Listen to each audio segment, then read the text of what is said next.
todo ano, logo depois do carnaval. O Brasil entra em um período de 40 dias que mistura fé profunda, reflexão e muitas histórias que arrepiam até hoje. A Quaresma não é só um tempo de jejum e abstinência de carne às sextas.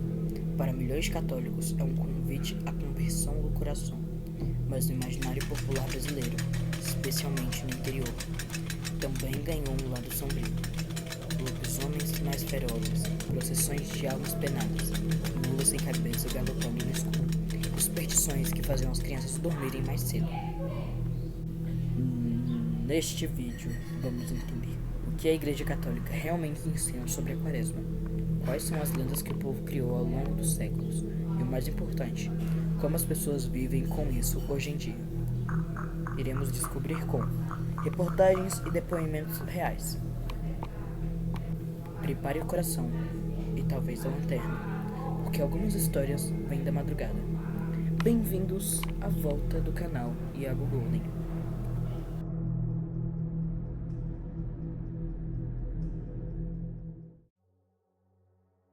Bem-vindos a este novo começo do canal.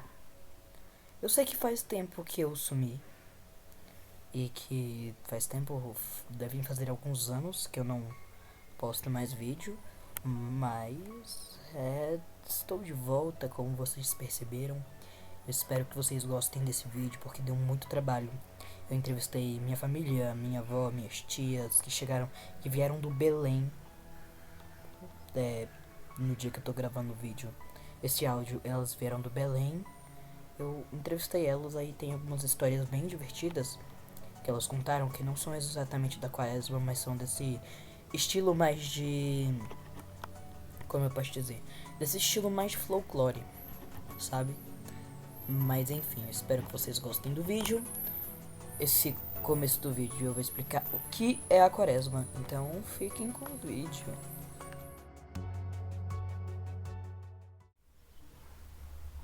A palavra quaresma vem do latim quadragesima, que significa 40º dia. Não são exatamente 40 dias corridos, porque os domingos não são de jejum. Mas o número 40 é algo que aparece muito na Bíblia, que significa muita coisa na Bíblia. Que representa preparação, prova e transformação.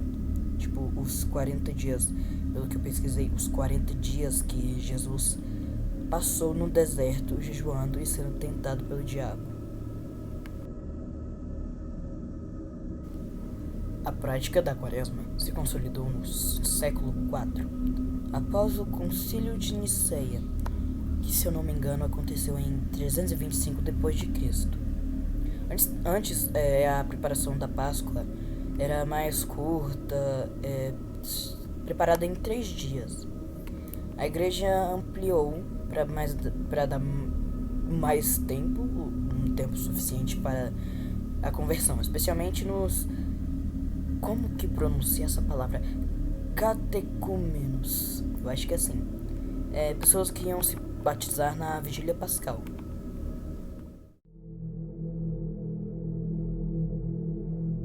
Diferente do que muitos pensam, a prática da Quaresma, o verdadeiro sentido da prática da Quaresma não é só sofrer ou fazer dieta.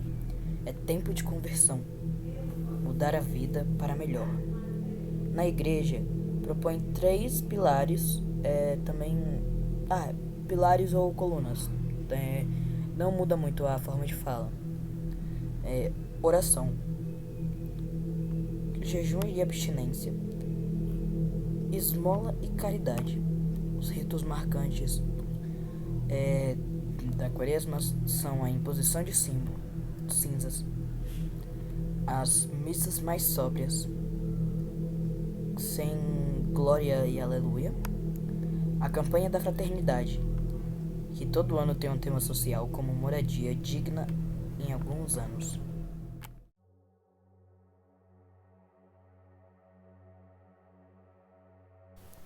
Agora, particularmente, iremos falar da minha parte favorita da Quaresma, que são as lendas. O imaginário popular da Quaresma vinha de um tempo sombrio, em que Deus soltava o diabo para tentar as almas, ou o que o mundo espiritual ficava mais ativo. Como o carnaval é conhecido como a festa da carne, luxúria, coisa assim, eu não sei se eu tô falando errado. Se eu estiver falando errado, eu peço que, por favor, me corrijam nos comentários. O tempo da carne, luxúria e coisas assim. Com esse ritual que é chamado carnaval, basicamente, como o nome já diz, festa da carne, atrai, de acordo com a minha pesquisa e de acordo com cristãos e pessoas que seguem a esta religião, diz que essa festa da carne é considerada como um ritual, e após o final dela são atraídos demônios, criaturas que antes se escondiam na escuridão.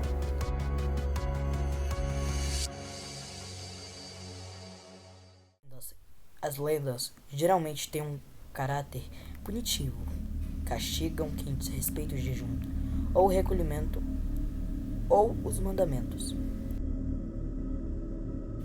As principais lendas que todos conhecem.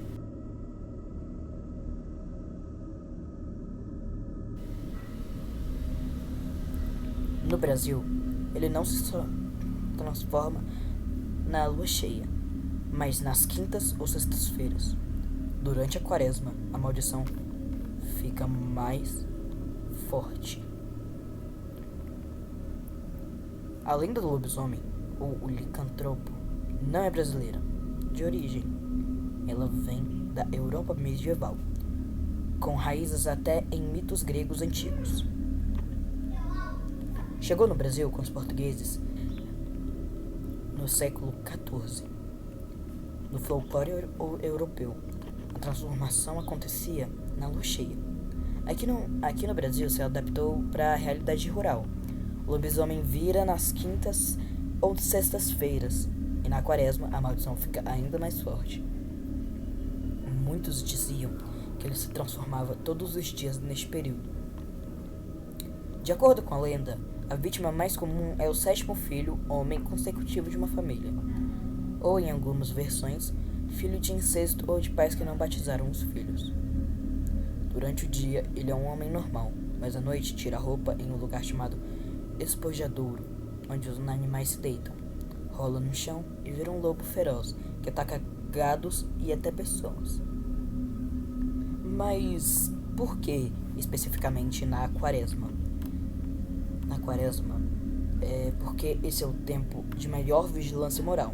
A lenda reforçava: não saia de casa à noite, não desrespeite o jejum, senão o mal te pega. No interior, relatos de uivos, ataques a galinheiros e cães latindo desesperadamente eram comuns e passados de geração em geração. Em 2020, no outubro, um caso que ficou famoso aqui no DF, que é onde eu estou atualmente morando, é o lobisomem de Ceilândia. Quando os vídeos foram espalhados de uma criatura peluda andando de forma estranha na região P-Norte, assustaram os moradores durante a lua cheia. Relatos iniciais descreviam um ser metade homem, metade lobo, mas a história é desmitificada como um grande cão, provavelmente um Rottweiler ou uma montagem.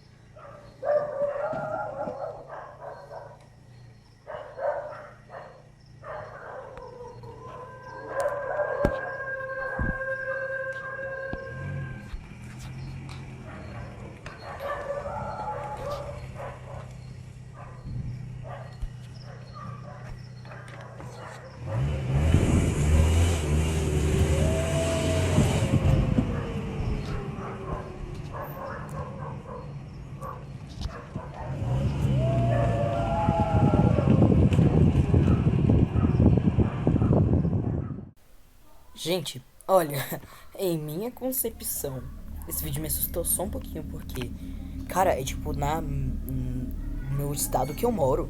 Como assim tem um lobisomem no estado que eu moro? Cara, mas outra coisa que eu achei estranha, eu não achei estranha, porque nos relatos diziam que, neste relato que eu li aqui, né, que é um resumo que eu fiz, de acordo com tudo que eu pesquisei na internet, com as reportagens. Cara, disseram que parecia ser um Rottweiler, só que como que um Rottweiler andaria daquele jeito? Eu também não sei, mas isso fica pro ponto de vista de vocês. A única opinião que vale neste vídeo é a de vocês. Me contem aí nos comentários o que vocês acham. Vocês acham ou não acham que isso realmente é um lobisomem registrado na vida real?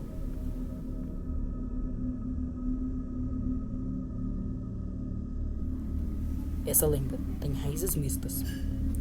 Vem de crenças portuguesas medievais sobre almas do purgatório, misturadas com elementos indígenas, como espíritos da mata, e rituais africanos para os antepassados. No Brasil, tornou-se muito forte no interior, especialmente em pequenas cidades e vilarejos. Diz a tradição que nas madrugadas, principalmente de sexta-feira da Quaresma, um cortejo silencioso de almas em penitência sai pelas ruas ou cemitérios. Elas andam em filas, carregando velas ou cruzes, rezando ou gemendo baixo. Não se ouve som de passos ou vozes humanas, mas os cães latem desesperadamente, sem motivo aparente. Esse é o primeiro sinal de que a procissão está passando. Quem espia pela janela ou interrompe o cortejo pode receber uma vela, que ao amanhecer pode virar um fêmur humano. Em algumas versões, é uma procissão de almas sofredoras do purgatório, pedindo orações. Mas muitos perguntam, por que especificamente na Quaresma? Pois nesse período é de penitência e oração pelos mortos. A lenda lembrava as pessoas de rezar pelos falecidos e não tripudiar do sofrimento, ou seja, rir alto, dançar ou fazer barulho. Era comum trancar portas e janelas depois do pôr do sol.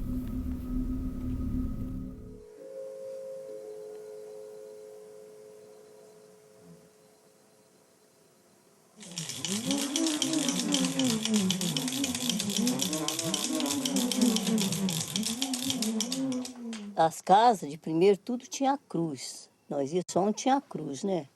Hoje em dia não tem, porque muitos católicos mesmo já tiraram as cruzes fora. Agora nós temos que saber o lugar que é de crente, que nos crentes nós não vamos, né? Porque eles não gostam. Porque se fosse uma coisa pública, não precisava sair fora de hora, podia sair qualquer hora. Mas não é. Isso aí tem o segredo, né? Mas hoje em dia nós saímos meia-noite, o pessoal está tudo na rua, as televisões tudo ligadas, tem algum boteco que está aberto, atrapalha. Outro dia nós foi já 2 vezes para ir lá na vila, lá embaixo não conseguimos.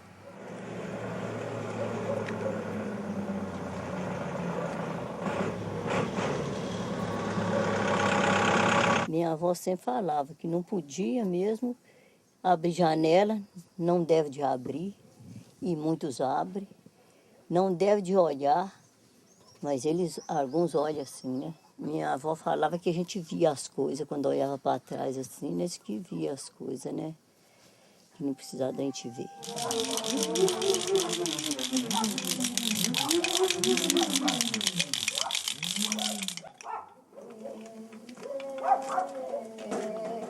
Louvado seja a paixão do Redentor. E mais para trás vinha uma sozinha. Aquela sozinha vinha com a velhinha acesa. Aí chegou na janela e disse assim: ô dona, a senhora faz favor de guardar essa vela para mim? Naquele dia certo ela voltou para procurar a vela. quando a mulher foi ver lá dentro da caixa, que ela tinha posto por cima da roupa assim, era uma canela de defunto que estava lá. A mulher não quis abrir janela nunca mais, viu? Ela tomou por emenda. Toda cercada de anjo, coberta de flores. Passou um cavaleiro com um seguro no rabo do animal. E tinha chovido, né? Estava chovendo até, lubrinando. Era para a gente ver esse rastro desse animal, qualquer coisa. Aí Dona Maria Joana virou e disse assim, mas cavaleiro, esta hora? Pois nós perguntou, ninguém deu notícia desse cavaleiro e nem nós o rastro dele em parte nenhuma, viu? Nem do que lá ia atrás, seguro no rabo do animal, e nem do animal nós não viu o rastro. Quer dizer que alguma coisa nós viu, né?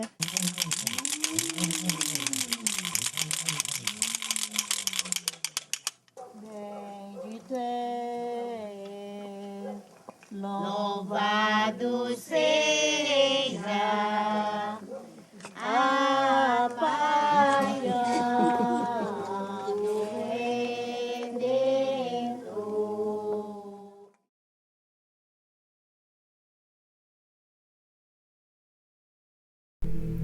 Outra lenda, de origem portuguesa, trazida no período colonial e adaptada no Brasil, especialmente na fronteira de São Paulo com Minas Gerais, em regiões do Centro-Oeste e Sul. No Brasil, existem várias variações. A versão mais comum no Brasil, uma baronesa, ou uma mulher rica, maltratava seus escravos. Um feiticeiro negro revoltado lançou um feitiço. A baronesa virou uma porca monstruosa. Seus 7 filhos viraram leitãozinhos, condenados a vagar, fuçando a terra com um focinho, em busca de um anel enterrado que quebraria a maldição. Em outras versões portuguesas e brasileiras, é uma mulher amaldiçoada por abortar 7 vezes. Cada aborto vira um leitão. Ou por pecados de gula e luxúria. A porca aparece com berros esganiçados, grunhidos altos, e ataca ou assusta quem desrespeita a quaresma, especialmente maridos infiéis e quem come carne escondido. Para os que se perguntaram o porquê não poder comer carne na quaresma, a carne vermelha simboliza fartura e celebração, enquanto a abstinência representa simplicidade, jejum e a recordação do sacrifício de Jesus na cruz. Ou seja, você não pode comer carne de animais como boi e porco.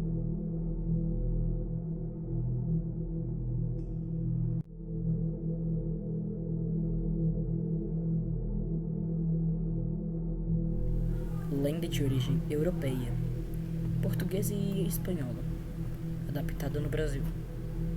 É um grande cão preto com olhos flamejantes ou vermelhos, que aparece em encruzilhadas, estradas desertas ou perto de cemitérios durante a quaresma.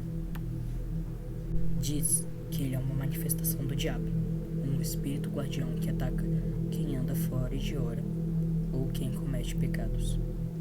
Em algumas versões, ele acompanha o lobisomem ou a procissão de almas. O encontro, paralisia, doença ou morte. Relatos antigos falam de um cão enorme que perseguia viajantes à noite, com latidos que gelavam até o sangue.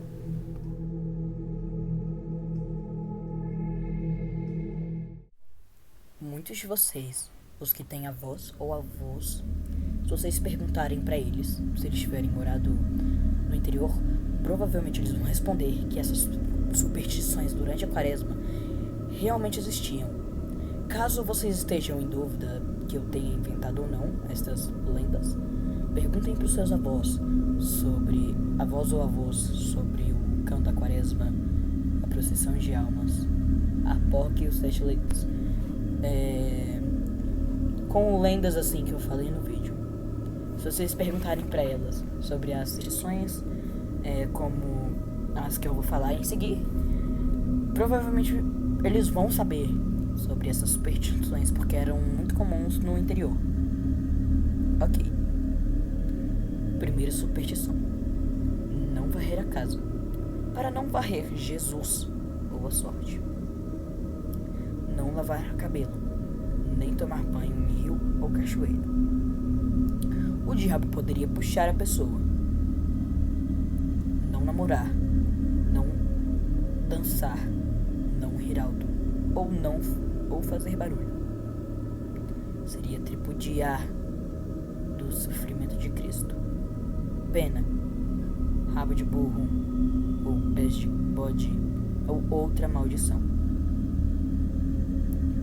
Não abrir as janelas ou as portas depois do pôr de sol. Não comer carne às sextas. Além da regra da igreja, havia medo de virar porca ou atrair assombração. Evitar sair sozinho à noite, especialmente em encruzilhadas. Animais falando à meia-noite da sexta-feira santa. Quem ouvisse enlouqueceria. Essas superstições misturavam o medo religioso com o controle social, ajudando as comunidades a manter disciplina em tempos de penitência.